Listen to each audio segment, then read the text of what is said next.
مرتبہ اس کے سامنے ہوتا ہے، اس کی وجہ سے جو اس پر کیفیت ہوتی ہے اس کو خشوع سے تعبیر کیا جاتا ہے۔ تو سب سے پہلا وصف ایمان والوں کا تو یہ ہے کہ وہ ایک تو نمازوں کی حفاظت کرتے ہیں، نماز کوئی چھوڑتے نہیں ہیں۔ یہ نہیں ہے کہ جب دل میں آیا تو نماز پڑھ لی اور نہیں دل میں آیا تو نہیں پڑھی، وقت ملا تو پڑھ لی، نہیں وقت ملا تو نہیں پڑھی، بلکہ ایمان والوں کی یہ صفت بیان کی ہے کہ ہم فی صلاتہم خاشعون کے ساتھ آگے فرمایا کہ اپنی تمام نمازوں کی وہ حفاظت بھی کرتے ہیں۔ والذین، اللہ تعالیٰ ارشاد فرماتے ہیں علی صلواتہم یحافظون، وہ اپنی نمازوں کی حفاظت کرتے ہیں، کسی نماز کو بھی ضائع نہیں ہونے دیتے۔ تمام عبادات میں نماز سب سے العبادات ہے، سب کی مرکزی عبادت ہے۔ اگر کوئی آدمی نماز میں سست اور کاہل ہے، باقی وہ اعمال میں کہتا ہے کہ میں بہتر ہوں، تو اس کی بات معتبر نہیں ہوگی، کیونکہ جو الاعمال ہے وہی درست نہیں ہے، باقی اس کی شاخیں یا اس سے متعلقہ اعمال اس میں کیسے وہ بہتر ہو سکتے ہیں۔ اسی طرح مومن کی ایک صفت یہ بیان کی ہے کہ وہ لغو، بیہودہ اور فضول باتوں سے اپنے آپ کو بچاتا ہے۔ یہ صفات میں بار بار اس لیے دہرا رہا ہوں، ہر درس میں ان کا میں اعادہ کرتا ہوں تاکہ آنے والا مہینہ کم از کم ان صفات کو ہمیں اپنے اندر پیدا کرنے کے حوالے سے فکر مند کرے اور ہم اپنے اندر یہ صفات پیدا کریں۔ یہ ماہ مبارک، اس کے اندر بھی یہ ضروری ہے کہ مومن آدمی اپنا وقت لغویات اور فضولیات میں ضائع نہ کرے۔ لغو ہر اس کام اور بات کو کہتے ہیں جس کا فائدہ نہ دنیا میں نہ آخرت میں۔ آج ہماری قوم کا بھی عجیب شغل بن گیا کہ اپنا وقت فضول کاموں میں خرچ کر رہے ہوتے ہیں، جی تاش کھیل رہے ہیں، رمضان روزہ بھی وقت گزارا جا رہا ہے، اور آج کل تو ایسے موبائل میں بے شمار قسم کی گیمیں ہیں، بچے کیا بڑے بوڑھے اور جوان بھی کھیل رہے ہوتے ہیں۔ پھر اس سے بڑا ظلم اور المیہ یہ ہے کہ بیہودہ اور فضول قسم کے بے حیائی کی چیزیں وہ اس میں اپنا وقت ضائع و صرف کر رہے ہوتے ہیں۔ تو یہ سب لغو ہے۔ نبی کریم صلی اللہ علیہ وسلم نے ارشاد فرمایا من حسن اسلام المرء ترکہ ما لا یعنی، ایک مسلمان کے اس کے اسلام کی خوبی اور کمال یہ ہونا چاہیے کہ وہ ہر لا یعنی اور فضول بات سے اجتناب کرے، اپنے آپ کو بچائے۔ ہاں، جو مطلب کا کام نہیں، بات ہے نہیں ہے اگر آپ کو کوئی کام، تو اللہ کے ذکر سے بڑھ کر کیا کام ہو سکتا ہے؟ اپنے وقت کو قیمتی بناؤ، ذکر کرو۔ آنے والا مہینہ اور یہ 10 دن ہی رہ گئے ہیں، تو ان 40 دن انسان کی تبدیلی میں بڑا اہم کردار ادا کرتے ہیں۔ اسی لیے تو صوفیاء کرام، اولیاء کرام کے ہاں چلہ بڑی اہمیت رکھتا تھا۔ سیدنا موسیٰ علیہ السلام کو بھی اللہ نے تورات جیسی تعلیم اور کتاب دینے سے پہلے ان کو طور پر بلا کر ان سے چلہ کروایا، ذکر و اذکار وہاں کروائے، مراقبہ کروایا، اللہ کے حضور رہ کر یہاں عبادت کرو۔ تو 40 دن بڑے گہرے اثرات رکھتے ہیں انسان کی تبدیلی میں، صلاحیت پیدا کرنے میں۔ اور ایک حدیث میں بھی ہے، نبی کریم صلی اللہ علیہ وسلم نے ارشاد فرمایا من اخلص للہ عملا 40 یوما، کہ جس نے اللہ کے لیے کوئی بھی نیک عمل خلوص اور سچائی کے ساتھ 40 دن کیا، تو اللہ سبحانہ و تعالیٰ اس کی زبان پر حکمت کے چشمے جاری کر دیتے ہیں، یعنی اس کو اللہ اپنے علم و عرفان سے نوازتے ہیں، اور اس کا اظہار پھر ظاہر ہے اس کی گفتگو سے، اس کی بات چیت سے بھی ہوتا ہے کہ یہ انسان صاحب علم و حکمت و عرفان ہے۔ تو اس لیے یہ 40 دن بڑے اہم سمجھے، اور ان 40 دنوں کا سمجھو آغاز ہو گیا، یہ 10 دن ہی رہ گئے، پھر رمضان آگے۔ تو بیہودہ کاموں سے اپنے آپ کو بچائیں۔ اور ایک وصف ایمان والوں کا یہ بیان فرمایا کہ والذین هم للزکاة فاعلون، جس قدر بھی انسان کے پاس وسائل ہوں، ہر ایک کے پاس اس کی طاقت و قوت کے مطابق خرچ کرنا لازم ہوتا ہے۔ یہ جو زیادہ صاحب حیثیت ہے، جو صاحب نصاب ہے، تو اس کے اوپر ایک زکوٰۃ کی مخصوص مقدار جو ہے وہ مقرر کی گئی ہے، تو اسے ادا کرتے ہیں۔ یہ بھی عموماً ہمارے مسلمان رمضان میں ادا کرنے کی کوشش کرتے ہیں، کیونکہ ہر عمل کا جو ثواب بڑھ رہا ہوتا ہے، تو رمضان میں اس کو بھی ضرور سامنے رکھیں۔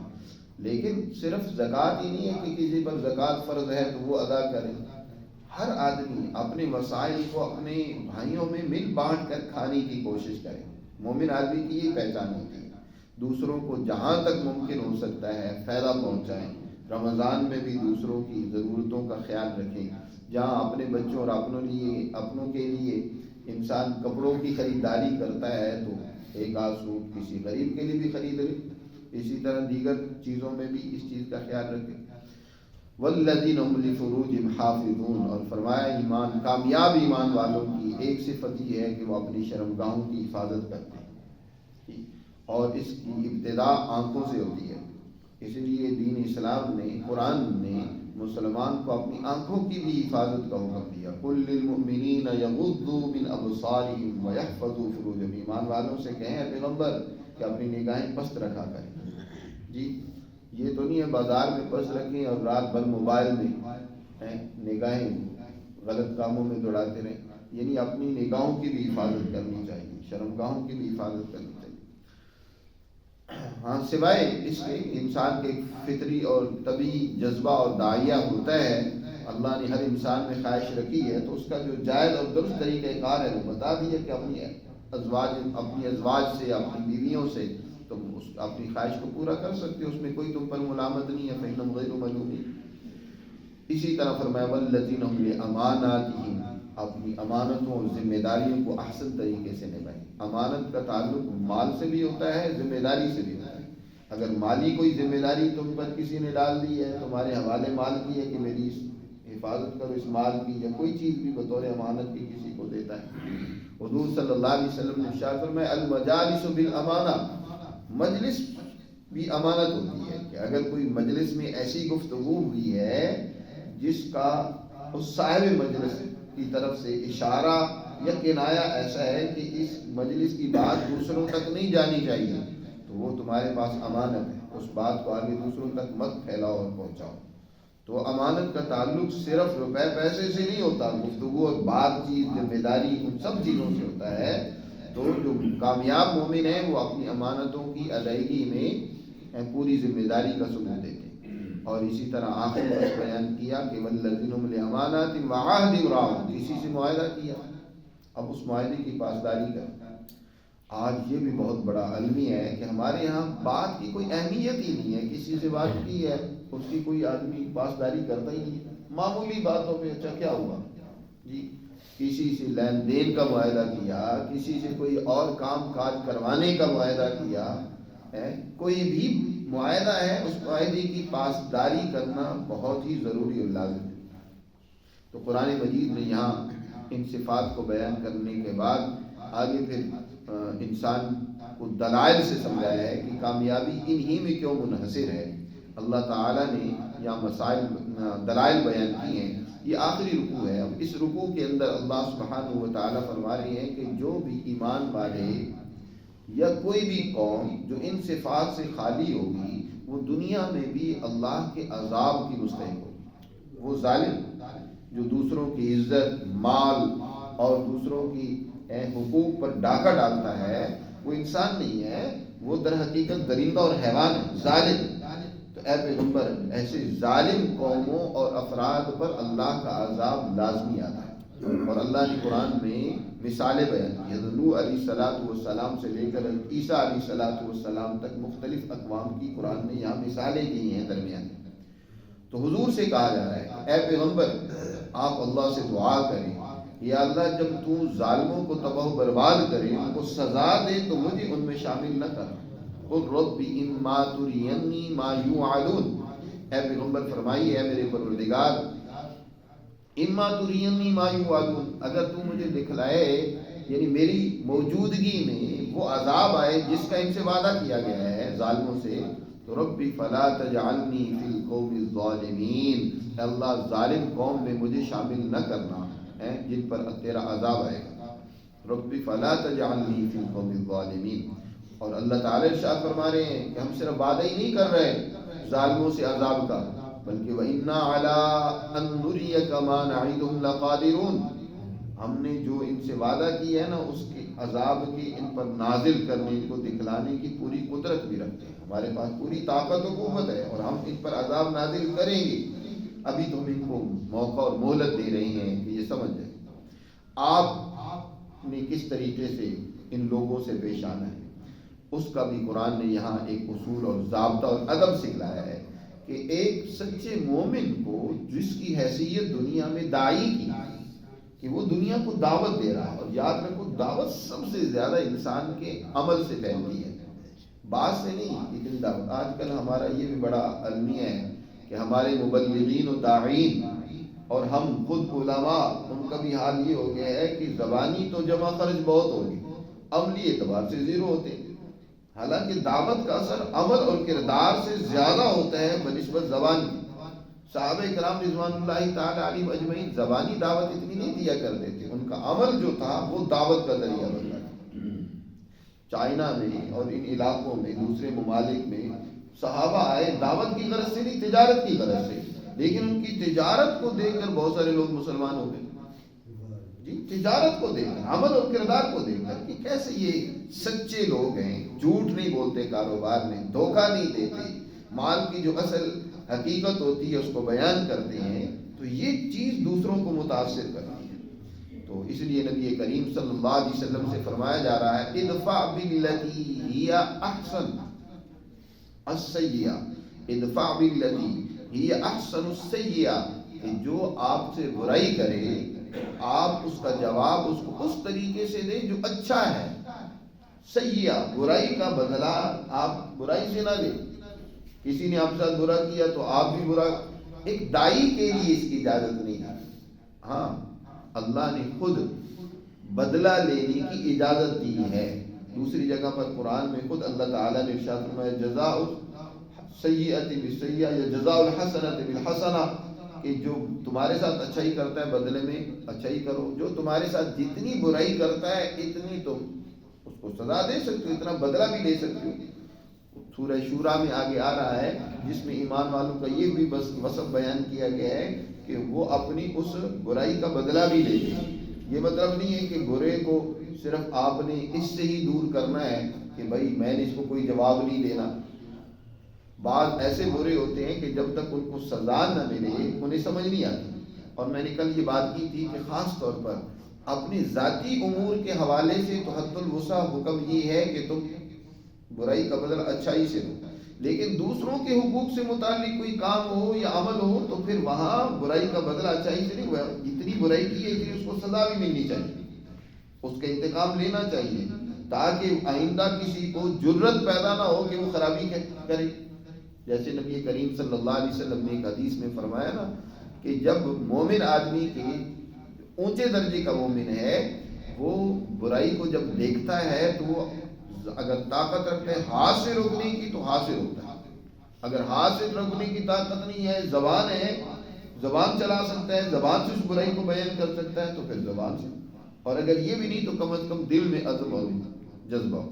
لیکن ایک داعی اس کی ذات کو اگر کسی قسم کی کسی سے تکلیف پہنچ رہی ہے تو دعوت کا اصول یہ ہے کہ اس نے ہمیشہ برائی کا بدلہ اچھائی سے دینا ہے، تب اس کی دعوت پھیلے گی، وگرنہ اس کی دعوت نہیں پھیل سکتی۔ تو یہ خاص طور پر ان کے لیے تو ضروری ہے، انفرادی طور پر اگر کسی نے کوئی تکلیف پہنچائی ہے تو حضور صلی اللہ علیہ وسلم کو کہا جا رہا ہے، اور حضور کی وساطت سے حضور کے ماننے والوں سے بھی یہ بات کی جا رہی ہے۔ حضور صلی اللہ علیہ وسلم ارشاد فرماتے ہیں ادبنی ربی فاحسن، میرے رب نے مجھے بڑا ادب سکھلایا اور بہترین ادب سکھایا۔ ادبستان رب میں سے یہ ہے کہ انسان کو برائی کا بدلہ اچھائی سے دینا چاہیے، حد الوسع، برائی کا بدلہ برائی سے نہ دے، چاہے ہمیں اجازت ہے کہ تم اپنا اس کا بدلہ دے سکتے ہو، لیکن فضیلت تقویٰ اولا یہی ہے کہ تم ہمیشہ برائی کا بدلہ اچھائی سے دو۔ ادفع باللتی احسن السیئہ نحن اعلم بما یصفون، ہم خوب جانتے ہیں جو یہ آپ سے متعلق باتیں کرتے ہیں، ہم سے وہ بھی مخفی نہیں ہے۔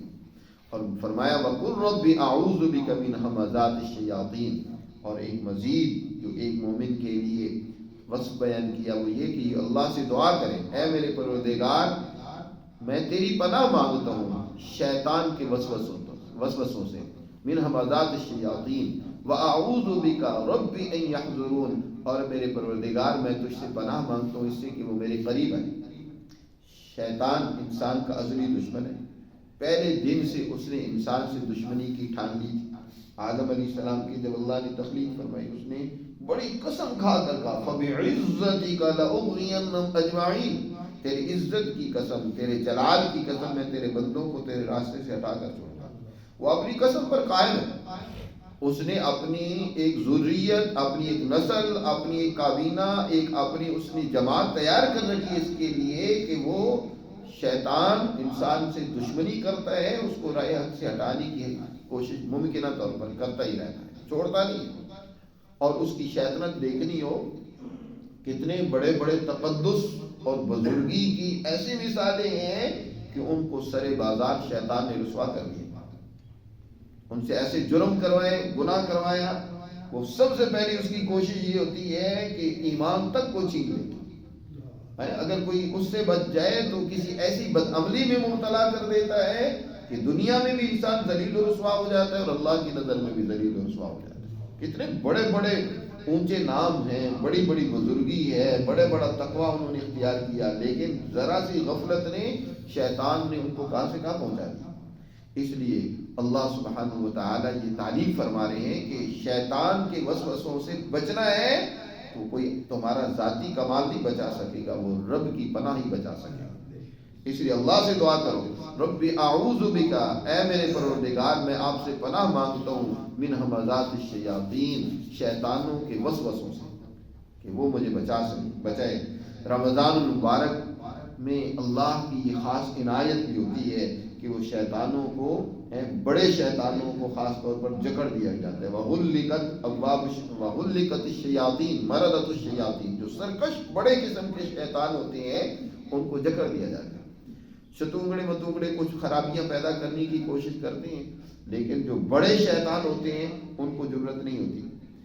اب پھر بھی بہت سارے لوگ خرابیاں کرتے ہیں، اس پر سوال پیدا ہوتا ہے، تو اس کی وجہ بھی در حقیقت یہ ہوتی ہے نا کہ ہم موبائل چارج کرتے ہیں نا، جب اس کو شو کے ذریعے سے اس میں لگا دیتے ہیں بجلی میں، تو اس کے اثرات اس میں منتقل، اس کی بجلی منتقل ہوتی رہتی ہے، اس میں سٹور ہو جاتی ہے بیٹری کے اندر۔ اب وہ باوجود اس کے کہ بجلی سے کنیکشن آپ نے کاٹ بھی دیا، لیکن وہ سٹور شدہ بجلی جو ہے وہ کام کر رہی ہوتی ہے، اس موبائل کو چلا رہی ہوتی ہے۔ تو انسان نے جو سارا سال شیطان کے ساتھ اپنا کنیکشن جوڑے رکھا اور اس کے اندر جو اپنے اثرات ڈالتا رہا، وہ انسان کے اندر رمضان میں بھی ظاہر ہوتے رہتے ہیں۔ اس لیے یہ 10 دن پہلے ہی سے کنیکشن کاٹ دیں تاکہ رمضان آئے اور اس کے اثرات ختم ہو چکے ہوں، اس کی بیٹری جو ہے نا وہ ختم ہو چکی ہو اور وہ انسان کو برائی کی طرف نہ لے جائے، اور اللہ کی پناہ مانگے۔ پھر شیطان 2 طرح کے ہوتے ہیں، ایک تو جنوں میں سے ہے، دوسرا انسانوں میں سے۔ خود قرآن میں اللہ سبحانہ و تعالی نے شیطانوں سے جہاں پناہ مانگنے، اس کے وسوسوں سے پناہ مانگنے کا ذکر کیا ہے، خاص طور پر دوسری جگہ میں تو وہاں دونوں کا ذکر کیا، من شر الوسواس الخناس الذی یوسوس فی صدور الناس من الجنۃ والناس۔ وسوسہ ڈالنے والے، چھپ کر اثر ڈالنے والے شیطانوں سے اللہ میں تیری پناہ میں آتا ہوں، اور اس کا تعلق جنوں سے بھی اور انسانوں میں سے، اور انسانی شیطان سب سے زیادہ اثر انداز ہوتا ہے۔ دوست ایسے ہیں خواہ مخواہ کسی گناہ کی طرف لے جائیں گے، برائی کی طرف لے جائیں گے، یا اسی طرح اور شیطان آج دنیا میں دشمن وہ طرح طرح کے طریقوں سے وار کرتا ہے، پروپیگنڈا کر کے، گمراہ کر کے، ذہنوں پر اثر انداز ہو کر۔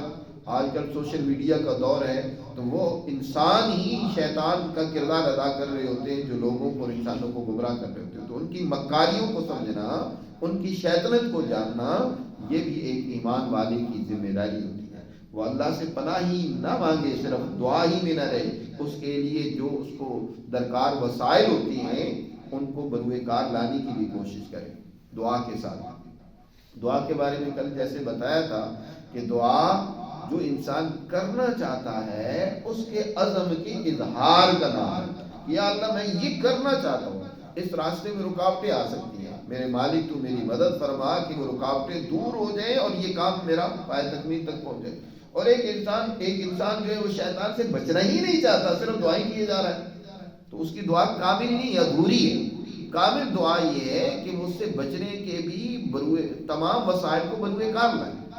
جی شیطان سے بچنے کی کوشش کرے، ایسی مجلس میں نہ جائے، ایسے اس کے ہتھ کنڈوں کو سمجھے، اس کے مکر و فریب کس کس طریقے سے وہ انسانوں کو گمراہ کرتا ہے اس کو جانے۔ من ہمزات الشیاطین، ہمزات حمزہ کی جمع جس کا معنی وسوسہ، التحرک الشدید، الدفع یعنی بہت زیادہ زوردار کسی پر اثر ڈالنے والی حرکت، اس کو حمزہ کہتے ہیں۔ اور یہ دعا نبی کریم صلی اللہ علیہ وسلم سے مروی ہے۔ ایک صحابی نے حضور صلی اللہ علیہ وسلم سے ذکر کیا کہ مجھے رات نیند نہیں آتی۔ شیطان بعض لوگوں کو رات کو بھی خیالوں میں گھما دیتا ہے، ساری رات گزر جاتی ہے، نیند نہیں آ رہی ہوتی جی، وہ بھی شیطان کی جال سازی ہوتی ہے۔ تو حضور صلی اللہ علیہ وسلم نے ارشاد فرمایا اس وقت یہ اللہ سے دعا مانگا تھا، اعوذ بکلمات اللہ التامات، اعوذ باللہ وبکلمات اللہ التامات من غضبہ وعقابہ وشر عبادہ ومن ہمزات الشیاطین وان یحضرون۔ جو یہاں ہمزات الشیاطین وان یحضرون کہ یہ کلمات حضور صلی اللہ علیہ وسلم نے تعلیم فرمائی، اور وہ صحابی نے جب یہ دعا شروع کی تو پھر نیند آسانی سے آ جاتی تھی۔ اور حضرت عبداللہ ابن عمر بڑے اونچے درجے کے صحابی ہیں، وہ جو اپنے بڑے بچے ہوتے تھے ان کو یہ دعا یاد کرواتے تھے کہ یہ پڑھا کرو، صبح شام پڑھا کرو اور سوتے ٹائم بھی پڑھا کرو۔ اور جو بچے چھوٹے ہوتے تھے جن کو یہ دعا پڑھنی نہیں آتی تھی وہ تعویذ بنا کر ان کے گلے میں ڈال دیتے تھے جی۔ وہاں سے تعویذ کا بھی ثبوت ہے، حضرت ایک صحابی حضرت عبداللہ ابن عمر رضی اللہ تعالیٰ عنہ سے وہ یہی دعا لکھ کر گلے میں ڈال دیتے تھے۔